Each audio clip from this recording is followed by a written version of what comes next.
And that accident caused some scary moments for a city bus on South Alameda. About 9 this morning, the bus snagged some of those downed lines. The driver had to stop in the middle of the route because he thought they were live power lines. There was only one passenger on board.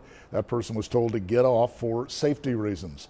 The AEP crews on the scene quickly discovered, though, the lines were not electrical, that they actually carry cable TV service. The passenger was able to get back on board the bus when they found that out, and the bus continued on its normal route.